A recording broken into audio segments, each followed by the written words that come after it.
at this point. Right. So we know that he was born in February of 1966. And according to the information we've been able to pull up on him, his social media accounts, he says in 2016 he voted for Trump, but it's not clear. Obviously we don't have those records, whom he actually did vote for. At some point, his feelings on former President Trump changed politically. He's a little bit all over the place. He expresses some support for Republican candidates a little bit more recently. On the other hand, we have a small donation to Act Blue, which typically receives donations for Democratic causes and then pushes that money out from there. One thing that is absolutely clear about this individual, they traveled to Ukraine in 2022, we're told, and some of that reporting from my colleague Ken Delaney, and his social media posts make it abundantly clear that he is definitely pro-Ukraine and went over there to try to drum up support for Americans to go to Ukraine and help Ukraine fight back against Russia when they invaded that country unprovoked. So that's what we know. Now,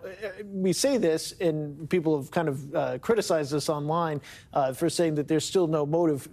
We could put all that together and think of possible motives, but until we have something a little bit more concrete from either his own statements or evidence that has been found by authorities, that's the reason why we're not sharing that motive at this point. Remember, this investigation is very much ongoing. He is going to appear in court. I just checked the court system here while we were talking. So far, the charges have not been unsealed, but he is in court right now with a public defender. So we should be able to get the specific statutes that he's charged with shortly. But even though he's charged today, this investigation will continue on. And I think there's going to be big questions about that gun, given his extensive criminal history. Typically, that means you're prohibited from buying a firearm. So did somebody get this gun for him? Is a way for him to short circuit the gun laws? That could be a potential crime. The other potential issue here is whether or not somebody sold it to him illegally. But an awful lot of questions. And, our colleague Chuck Rosenberg is a far better expert on this than myself. But that's at least just from the initial background information and public records what we have. But before we go to Chuck, you mentioned he has an extensive criminal record or history. What right. kind of criminal record? Everything from some of the smaller and minor infractions. And I mean, we're talking over 100 counts in North Carolina over the years to seen, and we're still going through this, so I don't want to get too far ahead of our reporting, but situations where he may have been barricaded or in possession of a weapon of mass destruction. That doesn't mean like a truck bomb, but it can sometimes mean other different types of weapons. Either way, weapons were involved at some point. So this is certainly more serious than the guy just was a really bad driver and had a lot of traffic incidents. It appears to be much more serious than that, Anna. So, Garrett, have we heard anything from the former president? Yeah, the former president does not share Tom Winter's caution here in ascribing a motive, Jose. He gave an interview to Fox News just this morning in which he says that this person, the suspect, he says, believe the rhetoric of Biden and Harris, and they acted on it. He says their rhetoric is causing me to be shot at. The former president goes on in this interview to say that comments about him being a threat to democracy or a danger to the country, he believes fueled this shooter. He concludes this interview by saying he could use more inflammatory rhetoric, more than anyone, but he has chosen not to. A lot of people would dispute that characterization of the former president's rhetoric, but he very clearly leaping into ascribing a political motivation to this shooter. Yeah, and I'm seeing Garrett. He's posting on Truth Social this morning 3 words: fight, fight, fight. He has a packed travel schedule, at least up until this point. Does this incident have any impact on his campaign events? It appears no, Anna. The former president had an event tonight unrelated to his campaign, but to a crypto business that he's launching. We are told that that event will go ahead as planned. Likewise, a town hall the former president was scheduled to hold in Michigan tomorrow night, and another rally scheduled for Wednesday in New York.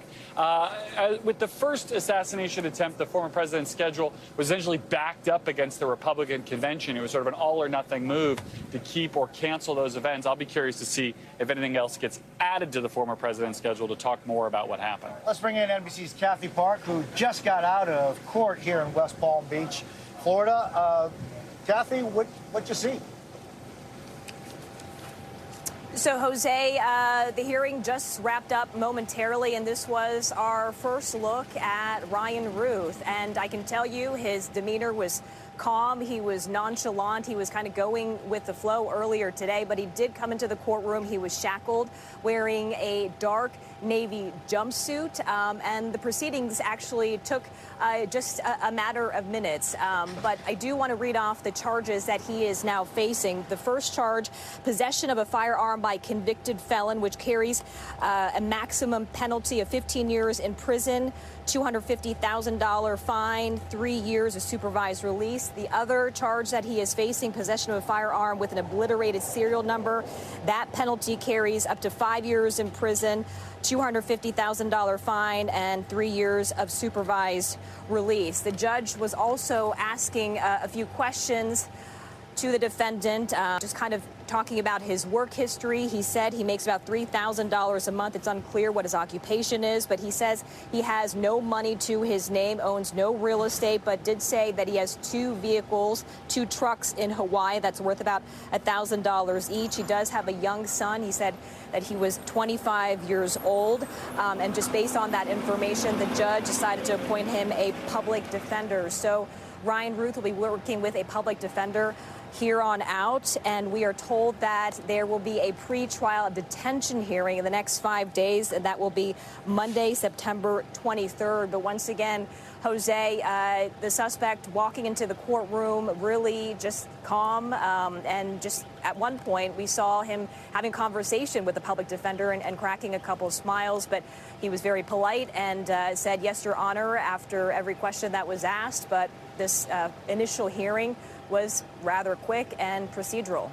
All right, Jose? Kathy Park, thanks. Thank you so much. I'll take it from here. And let me take it to Chuck Rosenberg, who's also joining us. Chuck, we now have a couple of charges that we know Routh is facing. Possession of a firearm by a prohibited person, particularly a convicted felon, as well as possession of a firearm with an obliterated serial number. That at least are the initial charges. Your thoughts on these charges and where this case goes next?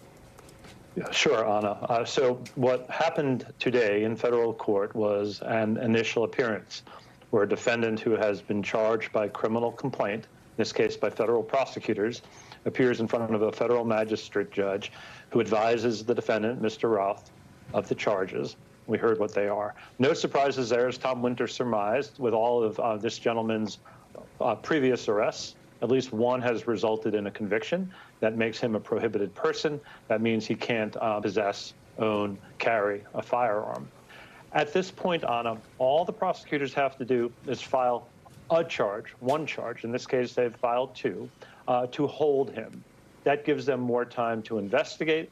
That gives them more time to question other witnesses and subpoena documents, and if necessary, to add additional charges down the road. But all they need right now are what we call holding charges, and being a prohibited person in possession of a firearm is perfectly sufficient to that purpose. This is how the process starts in federal court when you're charged with a crime.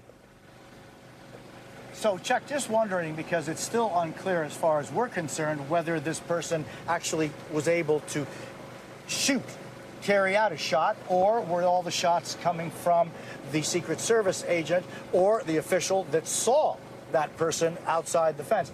Does that in any way matter going forward for prosecutors, whether the person fired a shot or not? It does matter.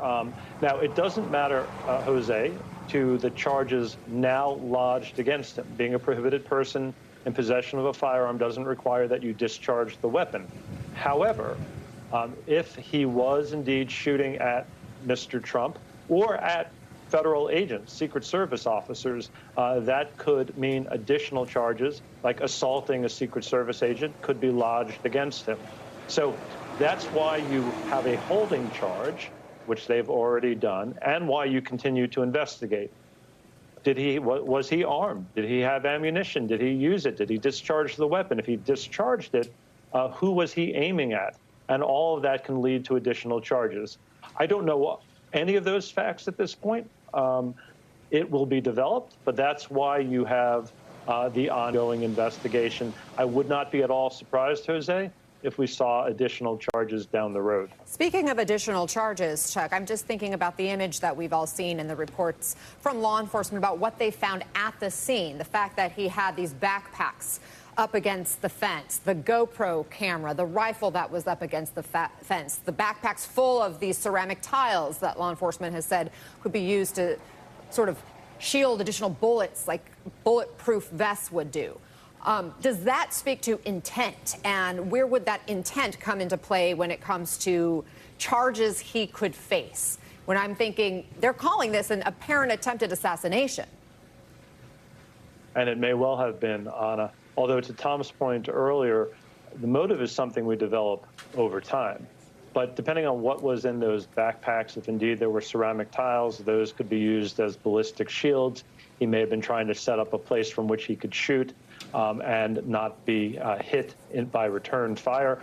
Again, that's just surmise right now. That's why we do investigations. But the stuff that he brought with him, to your point, Anna, could be indicative of intent. What was he planning? What was he prepared to do? And how was he sort of outfitted for whatever he was planning to do?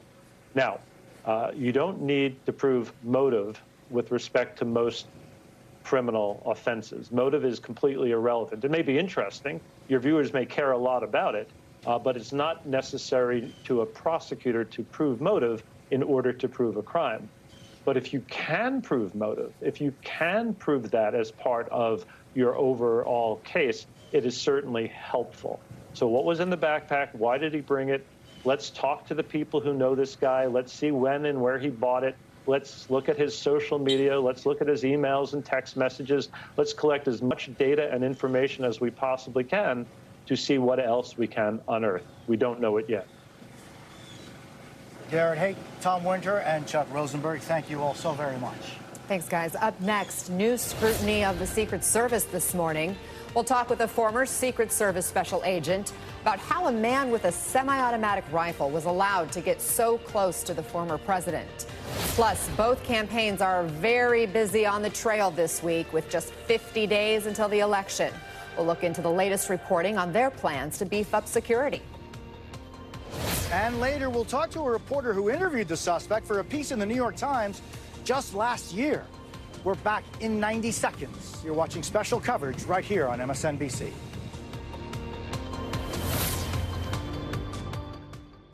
Still have symptoms from moderate to severe ulcerative colitis or Crohn's disease after a TNF blocker like Humira or Remicade? Put them in check with Rinvoq. Rinvoq works differently and it's a once-daily pill. When symptoms tried to take control, I got rapid relief with Rinvoq.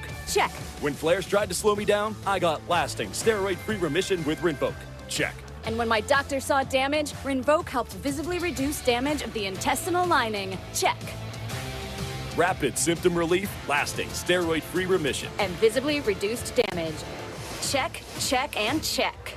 Rinvoq can lower your ability to fight infections, including TB, serious infections and blood clots, some fatal. Cancers, including lymphoma and skin. Heart attack, stroke, and GI tears occurred. People 50 and older with a heart disease risk factor have an increased risk of death. Serious allergic reactions can occur.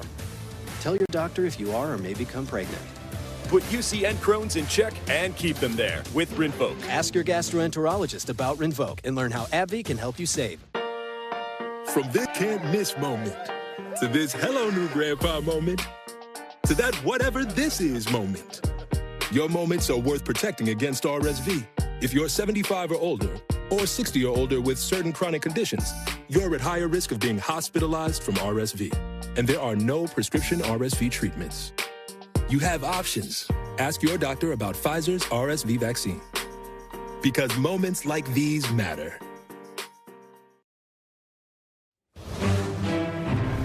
"16 past the hour with the apparent second assassination attempt on former President Donald Trump in just over 2 months. The focus is once again on the people tasked with protecting our political leaders. While the Secret Service managed to stop the would-be shooter this time, there are still